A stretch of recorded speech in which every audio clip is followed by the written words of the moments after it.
All right, guys, we are live. AI Johnny, happy Friday. Rita, Shauna, Mr. Camilla, thank you guys for joining. It's May Yeah, 1st, AI Johnny. yeah. Well, May is the isn't May the month of Mary? Shout out to Thursday night. May crowning on Never May heard thirty that before. first. Yeah, AI Johnny never is heard that before, hilarious. guys.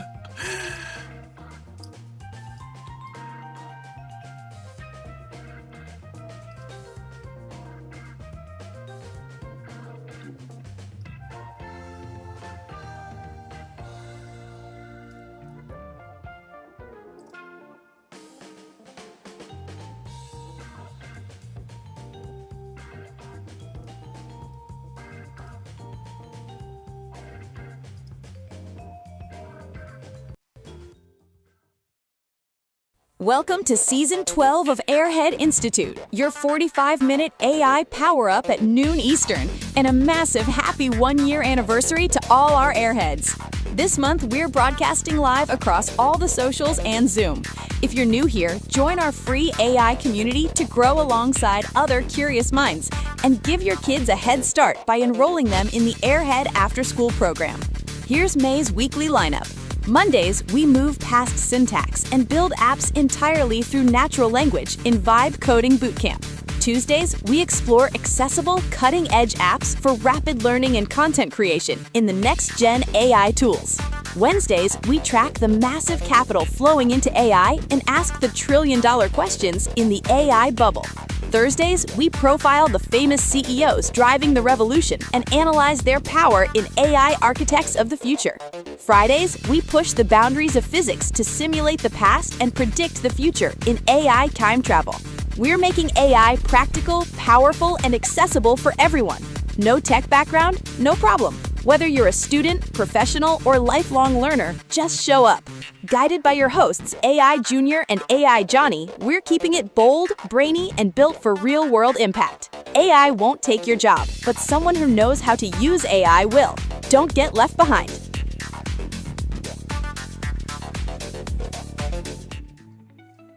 Nice job, Junior. Hey, everybody! Welcome to Season 12 of Airhead Institute, where we explore the AI frontier, builders, bubbles, and breaking time. Today is episode 1 of AI time travel, and I'm AI Johnny, joining you from the Airhead DeLorean in the present day. History isn't a story you read anymore, it's a place you visit. Forget dusty textbooks. Today we command the frontier using AI to construct hyper-accurate, interactive simulations of the human past. We are bursting bubbles and breaking time to drop you directly into history itself. This fundamentally rewrites your reality, and you cannot afford to look away. To guide us is AI Junior, a mind fueled entirely by dark roast espresso. Just don't mention his 3 a.m. middle school prom simulation. The AI flawlessly recreated his teenage rejection. AI Junior, let's hop in the DeLorean. Let's go back to the past. Okay? AI Johnny, you are so funny. Hilarious, hilarious, hilarious. Guys, welcome to the show. You know, procedural generation was mathematically flawless. If only if my teenage confidence wasn't.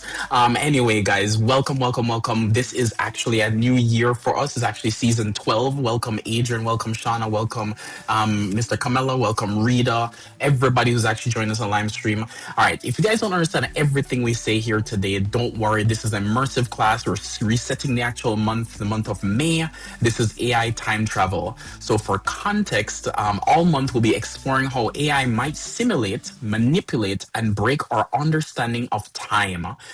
So guys, it's a fun show, immersive show. So unmute yourselves and jump right in at any point in time. If you're on live streams, there's a 30-second delay. So type your questions in or comments. We're not ignoring you. Just give us a little time to read that. So yeah, Johnny, today we're starting the digital time machine. So ready to get into it? Happy New Year, AI Johnny. Thank you. Happy New Year to you too, brother. And I never knew that there were multiple ways to time travel. I thought there was always a flat zero number of ways to do it, but we're gonna conquer more than one. So I'm very excited about what you've got planned in the hopper for today.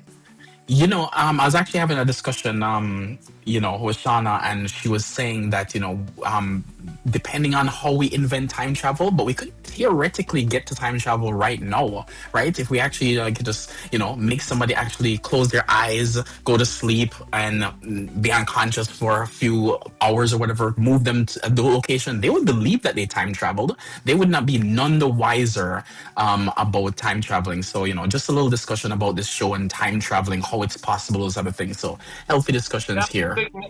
just to be clear, we're going back in time to witness it. We're not going back in time to change it, right? You know what, AI Johnny? 1.21 gigawatts, we might be able to actually change the future, but we might not be born. One time I was moving out of one of my apartments on the north side of Chicago, and I was on the third floor, and I didn't feel like carrying the couch down, so I tried to lower it down with a rope, and the rope broke, and it landed right on my dad's car, and I would like, if possible, to go back and buy a stronger rope. I hear you. I hear you. I hear you. You know what? One day, we might be able to time travel. All right, guys. Let's actually get to what we're trying to do here. So, AI Johnny, we actually have this time portal simulator here, right? Now, what this is actually going to do is this going to show just a little bit of details, so you guys can actually get the context. So, this is an AI show, so we definitely don't have a time machine here, unless AI Johnny actually secretly has one in his garage that he's not telling us about. But what we can do is we can actually walk through time to actually understand how, being able to travel through time with AI is possible. Now, there's some really, really cool things that we want to set the groundwork for to make us understand the conversation. So let's first understand the first level. The first level is textbook facts. So AI Johnny, I cannot tell you how boring my history class was, in whether it is in college, whether it's in high school, whether it's in middle school. They're all boring. I just hate reading textbook facts. You remember those I'm days? with you, brother. I do. I know that if I go to get knocked out and they run out of gas, I say, just open up a history book and read me anything about anything, and I'll be asleep in 2 seconds. It's just Yeah. not the kind of brain I have. Yep. So that is actually level one, and we're going to call that textbook facts. Let me actually get my mouse on the screen here so you guys can actually see. One second. No, because we're talking about history facts, right? Just being able to read it, right? That was it. When the Renaissance happened and they made textbooks and people were able to read, that was an amazing invention of technology. But we're a little bit spoiled. We like to see pictures. We like to see a little bit more. So, yeah, Johnny, if you were to read a textbook now, like you said, and fall asleep, you probably would not retain anything, right? I know I wouldn't. It's a horrible medium for teaching people history. Only a handful of us really enjoy reading history out of books. I'll tell you what, man, I can't read a book about history from cover to cover. I'm convinced I'm like you. I can't do it. However, if you give me a DeLorean, I'll be in it for. I won't ever hop out. I'll keep traveling around through history all the time. So with a better medium, I believe we will be able to teach history better than we can than we've been doing for the last several hundred years. And if that idiom is true, that for those who do not study history are condemned to repeat it, I think we'll have a lot of people studying history if we could just go back and look at it like it's the present. You're absolutely right. You're absolutely right. So check this out, yeah, Johnny. So right now, level one would be just textbook facts, reading that information, and the aim is to try to go back to ancient Rome in 117 AD. Now, we can read about it, we can understand it. Immersion level is not so good. But as we actually try to figure out better ways to actually do things, you can put pictures in the books, you can actually try to get archaeological finds, you're going to get a little bit more clearer. Now, if you actually see here, the image of the actual, stones and everything is actually becoming clearer and clearer and clearer. But at some point in time, you get to level 2. So you get to what's known as architectural rendering. So you get things like museums where you can actually walk into a building and you can actually see maybe the Colosseum, or you can actually get to see, things that make it seems as if we're actually time traveling, going into the past and actually seeing what it would look like in those. But again, you have to do a lot of building materials and stuff to actually just get it done. And that's a little bit better, so kids take history trips to museum, and that's a little bit better. I remember my history trip. So is that the Roman Colosseum, or is that Stonehenge, or is that Easter Island? You know what? I have no idea. I have no idea. I have no idea which one it is, but yeah, it's one of them. So yeah, yeah, Johnny, you remember your history field trip? I know, but I remember visiting Stonehenge when I was in England, and it looks a lot like that. Okay, all right. Let's say, for example, this is Stonehenge. So as we actually get a little bit more with the immersion level, right? We're eventually going to get to level three, and we're roughly in the level three right now. We have the ability to do VR. We have the ability to actually see. So people can actually put on the headset right now, yeah, Johnny, and actually visit ancient Rome. At least provided they've built out that VR capability to be able to see what Rome looks like, right? So you actually have So that, it's but a it's simulation of ancient Rome. yeah, exactly. It's a And simulation. this app that you've had AI produce for you using vibe coding, I presume, is a simulation of the simulation. You know what? It's The a sim sim. simulation. I like it. I like it. I like it. It's multiple levels. It's turtles all the way down. Now, if you actually get a little bit more, we get to eventually what's known as time travel, right? We actually get into Rome. You all your senses eventually at some point in time, we're going to get to where you're not visiting a building, you're not reading a book, you're not seeing a picture, you actually are going to be there. So we're just one step away from it, right? One step away from it. And the reason why we're one step away with it is actually in our word of the day definition, and it will actually explain a lot. So yeah, John, let's actually get to the word of the day to explain why this actually makes sense. Okay. So today, the word of the day is, am I looking at yesterday's? The master painter, my bad.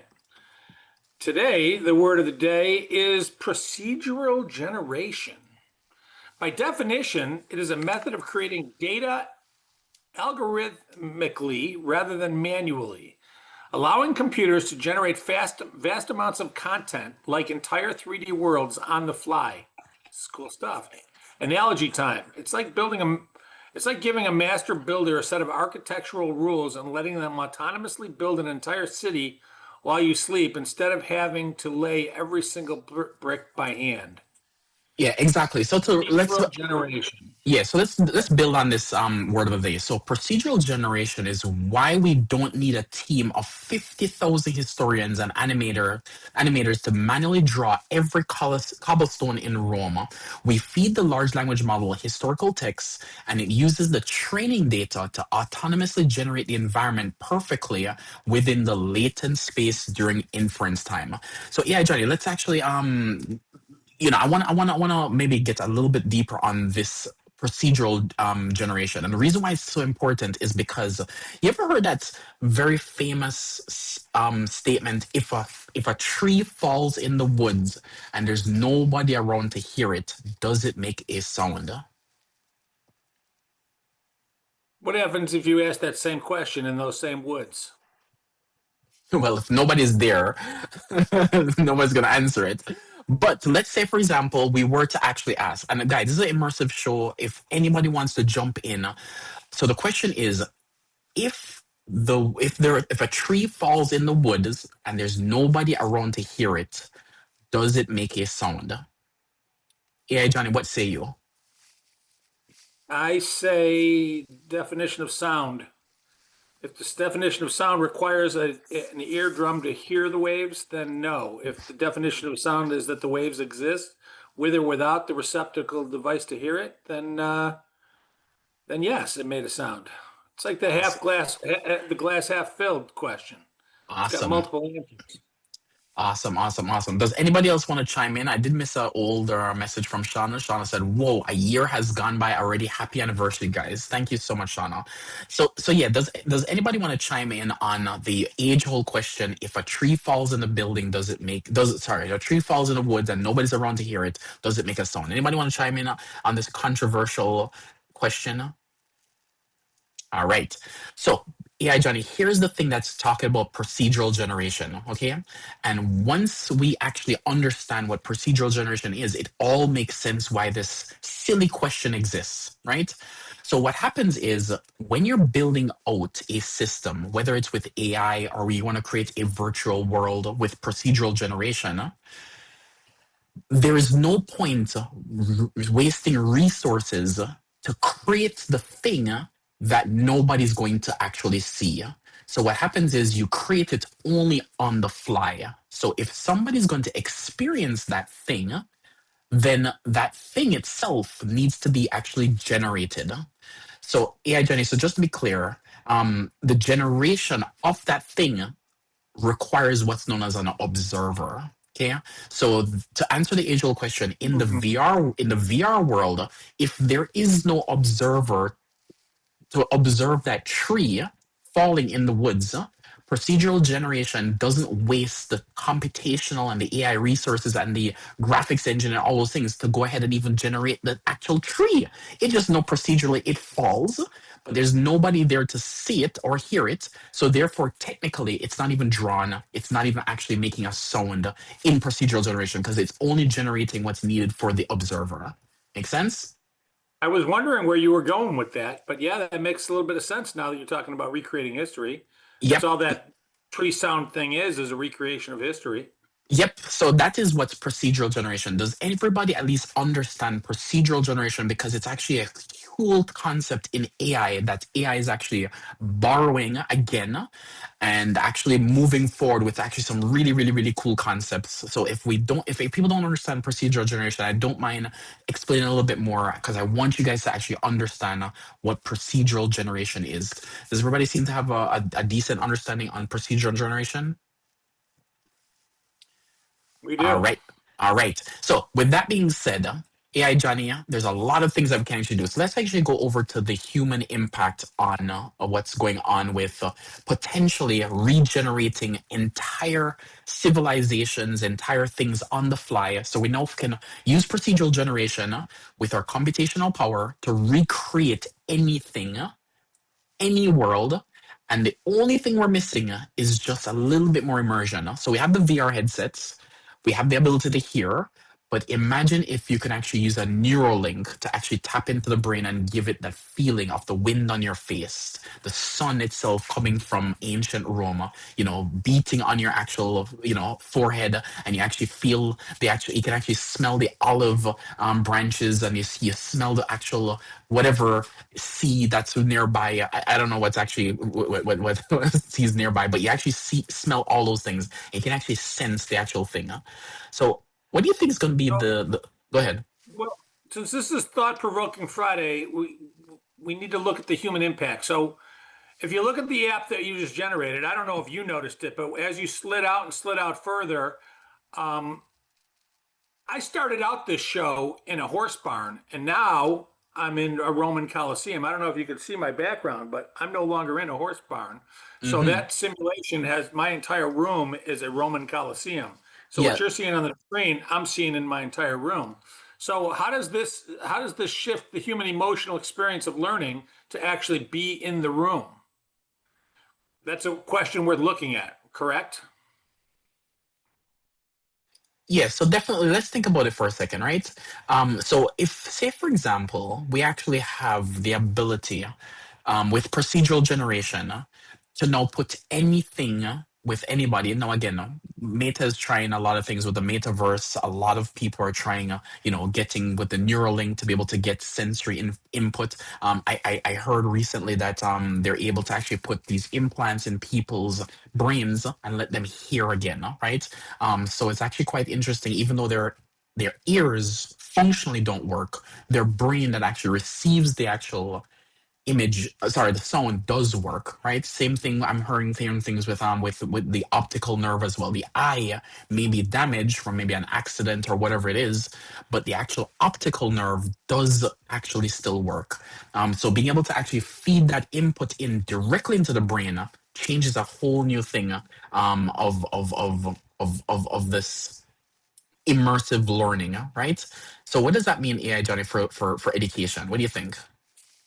Well, a couple things come to mind. These are off script, but if you wear glasses, eyeglasses, or contacts that flip everything upside down, and as you're walking, the sidewalk is up above your head, it'll freak you out. But if you walk around with them for a couple of weeks, your eyes adjust, and even though the sidewalk that's getting sent into your eye is above you, it'll put it back below you.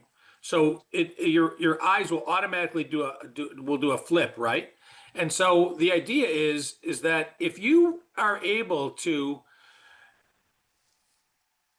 completely and totally simulate a past experience and you put a human being into it and you leave them in it for a couple of weeks or a couple of months, when they take the VR glasses off or when they come back into reality, you'll not only have a person that has seen the past, you will have a person from the past.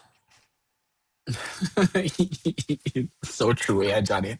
So what does this mean for the educational side of things though? So if you have the ability to generate and go back and relive as a person in Rome with AI that's procedurally generating the actual environment, obviously we don't have the ability to feel the wind, Yep. smell the air, those type of things. What do you think it does for history, for students, especially at the history time? Yeah. So when you read about history, there is an emotional distance. But when AI uses procedural generation to place you in the crowd, history becomes a lived experience. It lowers the barrier to keep to deep comprehension. It's the difference between what they call book smart and street smart, I like in that. my humble opinion. Like that. I agree, yeah, Johnny. So, it actually changes the relationship itself with the past, right? We stop viewing historical figures as just characters in a book. We start viewing them as real people. But it also means that trusting a machine learning algorithm to dictate what our history and sounded like, it actually might be a little bit skewed. So, the most important part is, yeah, Johnny, I would love to go see, what say for example, Archimedes or Pythagoras, or I'm a math nerd, and what Aristotle was actually doing, and all these people actually looking up at the stars and trying to figure out what is actually going on. So I'd love to actually experience that. I I'm sure there's a million books written on these great people. I will never pick them up. If there's a movie that came out, probably I'll watch it. But if there was a VR way to be able to go in time or go back in time and go talk to these people, I would actually sign me up. Take all my money just to be able to go to a theme park to go talk to my famous history people. So that I would do in a heartbeat, and I'll just spend my whole entire savings on just talking to these people. Here's another good example. First of all, your comment about how history may be skewed if the people making VR decide that they want to put an agenda or a spin on what history was. Well, that exists right now with books, right? Books have multiple different histories, and so you have to sort of trust the author before you allow what's taught in that book. But here's the difference: whether it's true or not true, experiencing it on the written page is not going to be the same as experiencing it in the physical world or getting closer to the physical world. Imagine if I gave you a book on baseball. And it described how your chest hurts when you're running to third base and how it feels to slide in the warm sand, and you learn all the rules. It's not the same as actually grabbing a bat and putting on a uniform and walking out into the field, right? That's that's doing baseball. So reading baseball and doing baseball are two completely different things. And somebody that read about if I wanted somebody to be on my team and I was like, "So what's your experience with baseball?" He's like, "I read everything about it that there is to read." I'm like, "Dude, I'm picking you last." Right? So true, So yeah, Johnny. So true. At some point in time, though, we'll be able to learn all these things in real time. So, so we're actually going back in the past. Let's actually go to the macro shift on this. So, let's say, for example, we get to a future. Hold on, let me. So we get to the macro shift on this. So let's say, for example, we get to a future where these digital time machines are standard. Society has to undergo a massive infrastructure overhaul. We're talking about replacing paper textbooks with spatial computing devices that rely heavily on what's known as cloud parameters, right? To be able to tweak the actual algorithm and the large language model. it's like transitioning from a society that relies on horse-drawn carriages to one that requires an interstate highway system. Man, I got all kinds of stuff. Keep going on this because I got all kinds of talk about what our grandkids are going to say about how we used to rely on books. Yeah, I yeah, used to think books were the best thing ever. Now you're really doing a beat up job on them. Yeah, it's who is it, the Gutenberg or something printing press. I can't remember who invented it, but the crazy part is it was such a huge invention and a huge thing to be able to mass produce books and give it to anybody during the Renaissance, so that some people even got arrested for their works on I think it was Galileo. He actually got arrested because he said, "Hey, you know what? I published a book. I don't think the Earth is the center of the universe. I think we're not the Earth center of the universe." And he was imprisoned, unfortunately, because of publishing his book, and he died unfortunately under house arrest. But the point is, Sean is saying, sounds so nerdy, AI Junior. You're absolutely right, Sean. I love these nerdy things.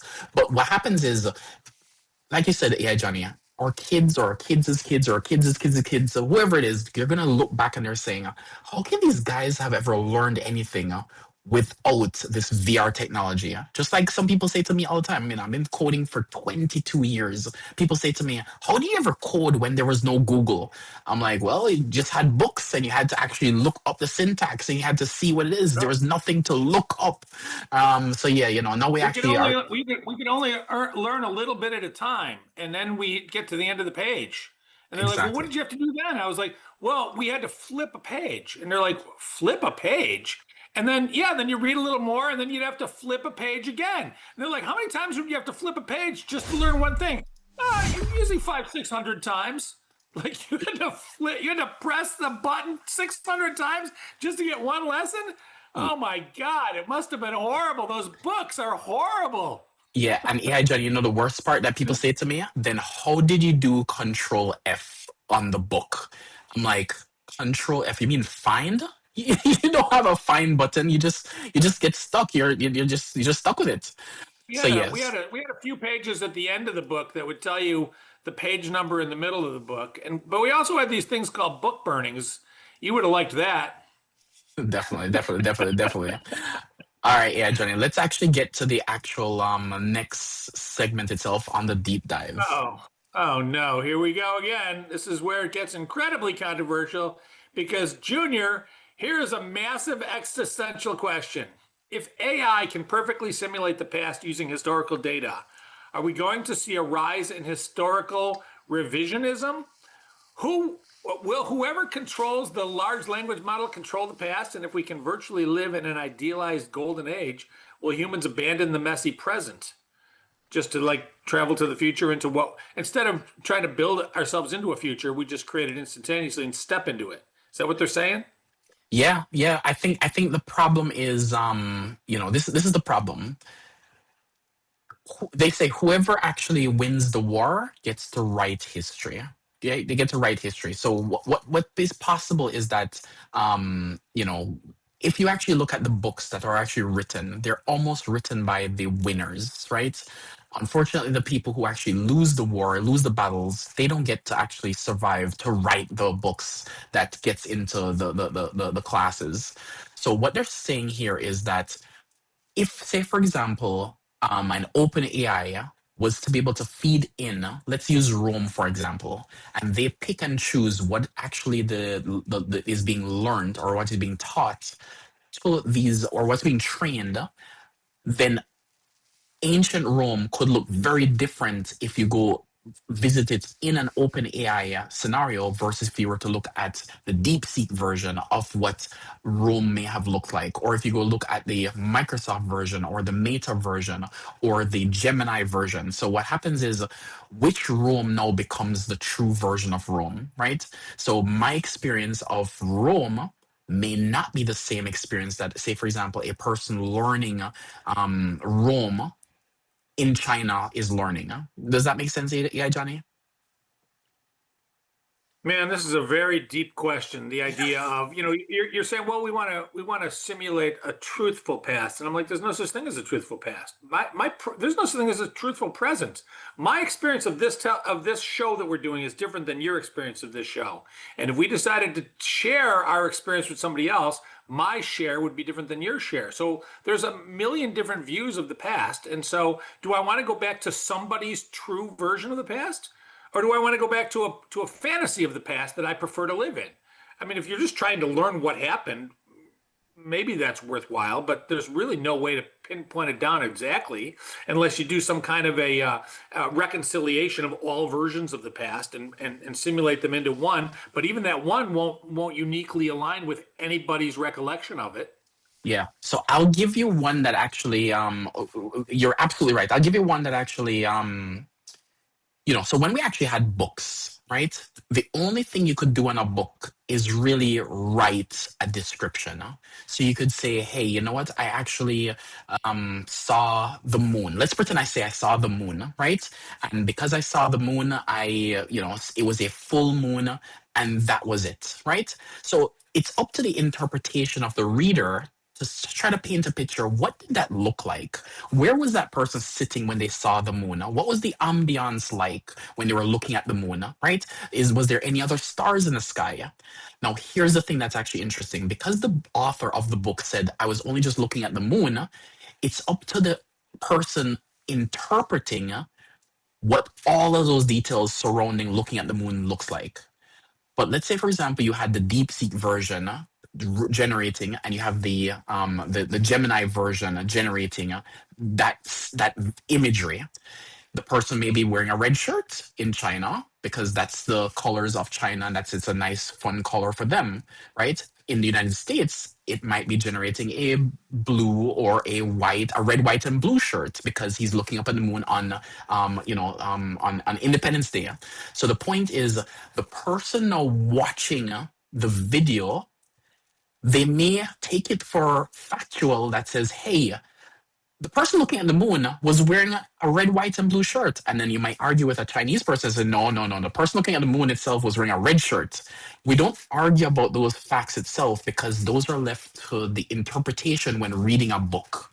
When you actually now go to procedural generation, what's happening now is these things have to be actually generated on the fly. So a decision has to be made, which exactly makes you guys understand why when you actually generate something with AI, usually an image or a video, it has to pick some details. Whether the details are fact or not, we call those facts as their facts. But if the AI generates something that's not correct, we call them a hallucination. You're like, why is it that, this, let's say, for example, generating something for the Bible study. Why is it that this person actually had on a red shirt versus a blue shirt? Well, it just generated something. But the point is, the more details that you need to generate, depending on the actual observer, if you're reading a textbook, it's okay to leave out those details, right? But the more you actually get into this is the details of the thing that you're generating, it now becomes, was that really a fact that happened or was just a hallucination, right? So that shirt was never talked about by the author. It was just he's sitting there looking at the moon, but we had to generate some color shirt, right? So I think that's the problem here, Johnny. Whose fact becomes true? Yeah. So we're talking about here. I mean, being able to simulate something in the past. Let me go into the ethical thought of the day because it sort of plays in. So if you are using AI to recreate history, and the operative words here are to recreate history, you have a profound responsibility not to alter or rewrite the facts to fit a modern narrative or worse, an agenda, right? You need to protect the truth. So that all said, most books, I'm sure you and I would both agree, got some of the facts wrong. They tried to figure out what color shirt the guy was. There's no record of that, so we just had to pick a color. We had to put a shirt on the guy, so we did that. But truth be told, if you told me that I could go back into any book in history and literally be in 3D, my two choices would probably be Green Eggs and Ham and The Five Chinese Brothers. Those would be the books I would like to go into a 3D model and interact with those characters. Now, those are pure fantasy. Those are pure hallucination. So depending on whether or not you're utilizing this AI technology for entertainment or you're using it because you actually want to recreate what actually happened in the past, good luck on the recreation of the past, but it might be just as boring as reading is to you and me because we don't need to study the past anymore. The past is available to us at any given time.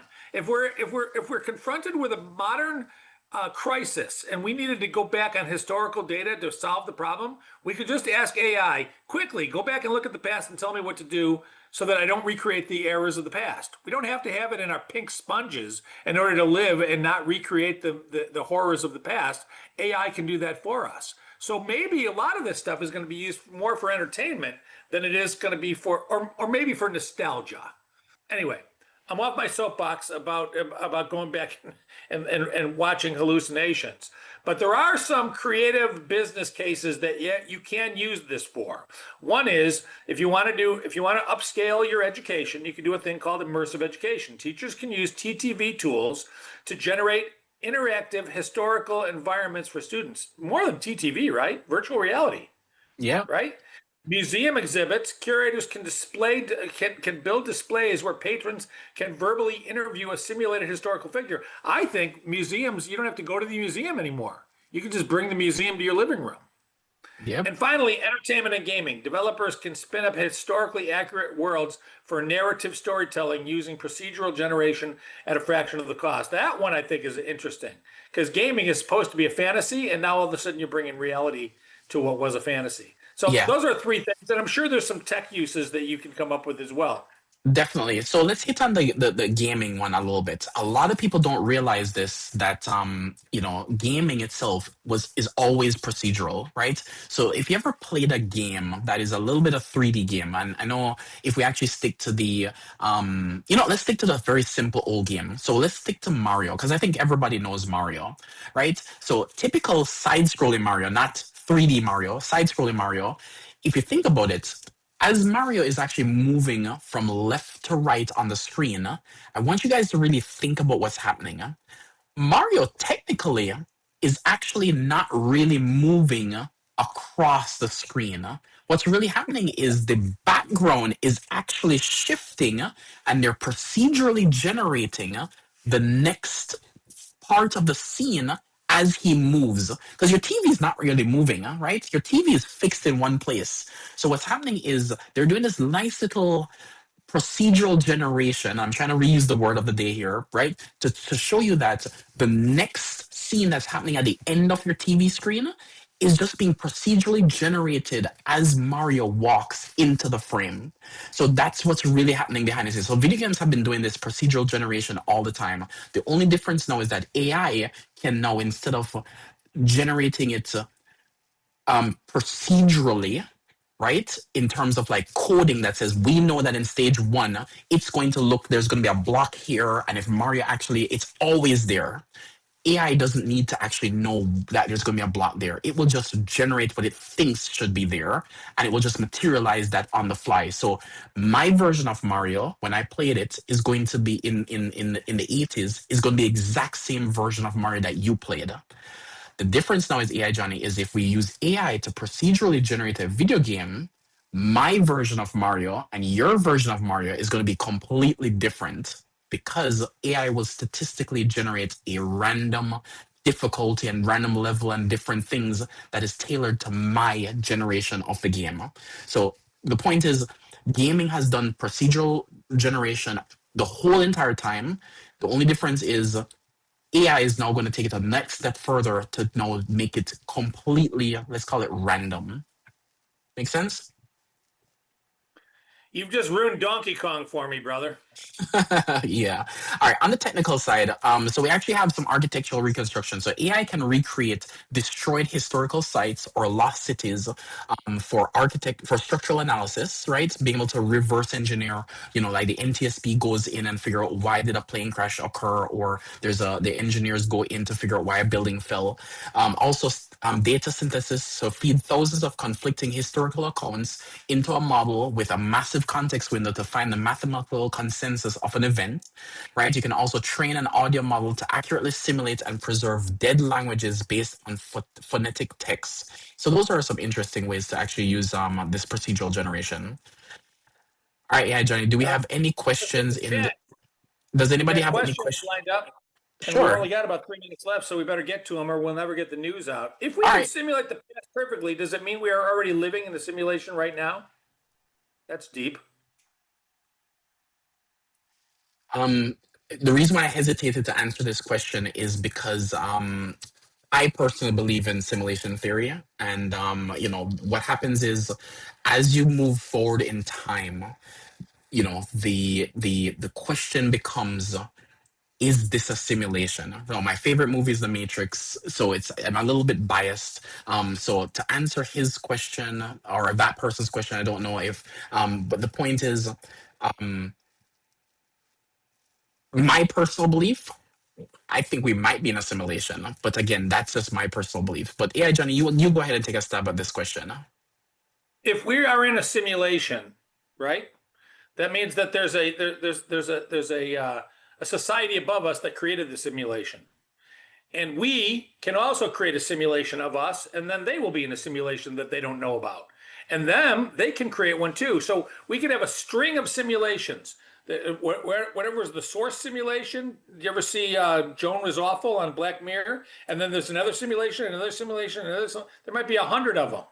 So the odds are that if there are simulations, there will be a string of simulations. The odds are that we're the last simulation or the source simulation are statistically against us. There might be 1 million of them, right? So that is the best argument that we are in a simulation, and I don't have anything that can contradict that.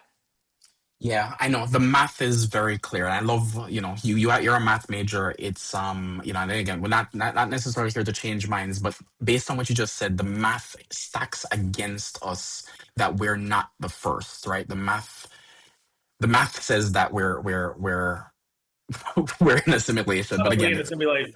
yeah, Probably in a simulation. yeah. Yeah. That's the problem with math.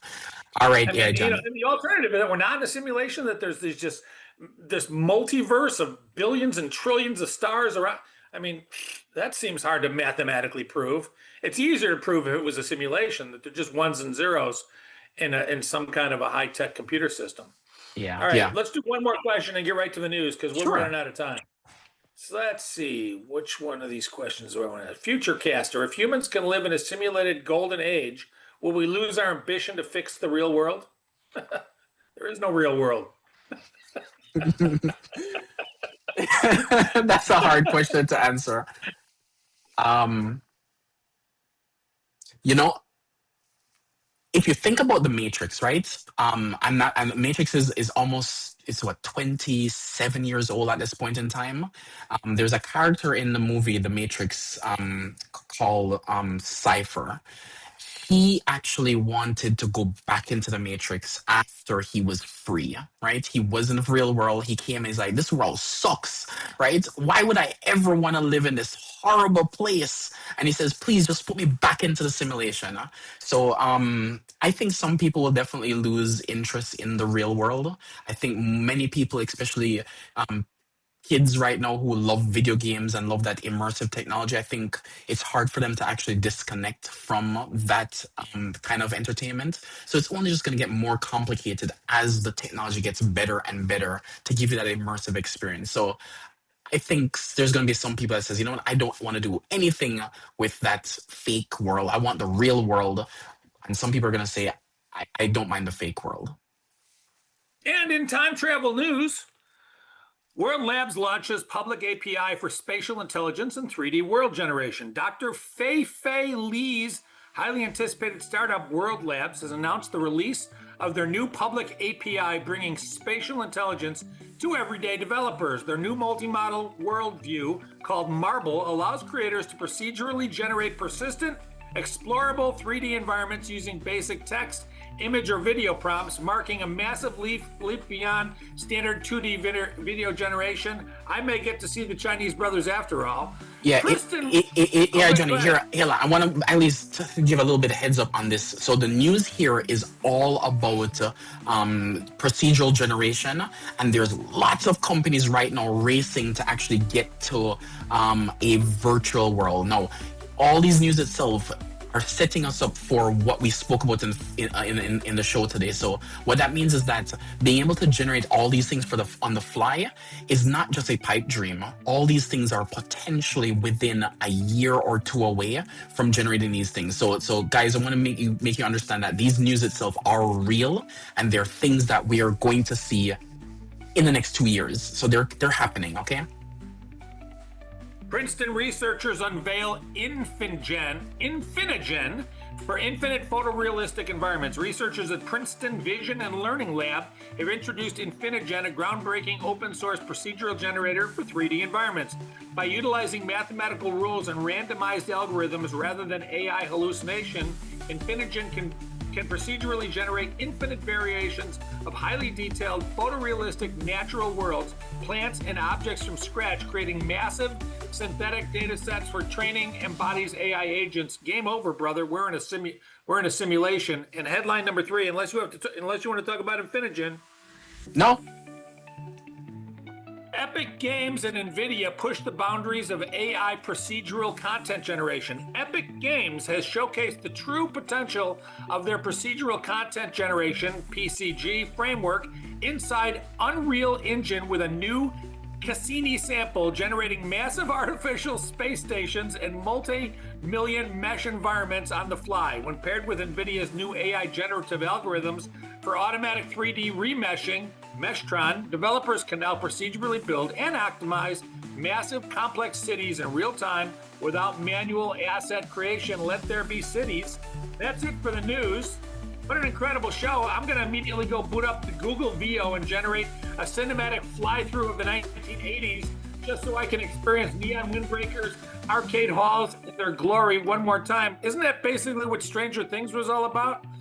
What an incredible start to season 12. We've just scratched the surface of how AI is going to break and our understanding of time. So join us on Monday as we continue in season 12 and we launch our highly anticipated Vibe Coding Bootcamp. We're kicking off the category run, the chat box, where we will use traditional conversational UI to build a fully functional game from scratch. You don't want to miss that. Junior, come back to the present and take us out of this show. Yeah, AI Johnny, I love that we're going to be talking about vibe coding on Monday, so you guys don't want to miss it. If you actually are not even a developer, this show is actually for you. We're going to be building the entire thing on the show, so guys, definitely check it out. So thanks for hanging out with us. As always, these classes are always free live, and you can ask questions anytime on Zoom or on live stream. Sign up for a free account and RSVP to all our shows and get reminders at www.airheadinstitute.ai and support us by becoming a paid member. Invite a friend, share, follow us on the socials at Airhead Institute, and replays of these classes are available on YouTube for a short period of time. Make sure you watch it before it's gone. Have a great weekend, Airheads, and happy anniversary, AI Johnny. Love you guys. Bye. Happy anniversary, guys. Thank you.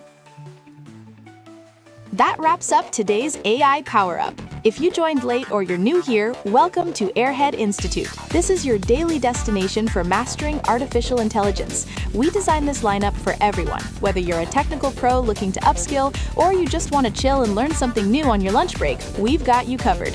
Our classes evolve every single month, so you're always on the cutting edge. And the best part? It's totally free to join. Once you're in, you can get live tips on your AI projects in our AI office hours and even enroll your kids in our Airhead after-school program. Scan the QR code to join the community right now and make sure to like and subscribe at Airhead Institute on all socials. Guided by your hosts AI Junior and AI Johnny, we're here to help you win. Remember, AI won't take your job, but someone who knows how to use AI will. Don't get left behind. We'll see you next class. Bring a friend.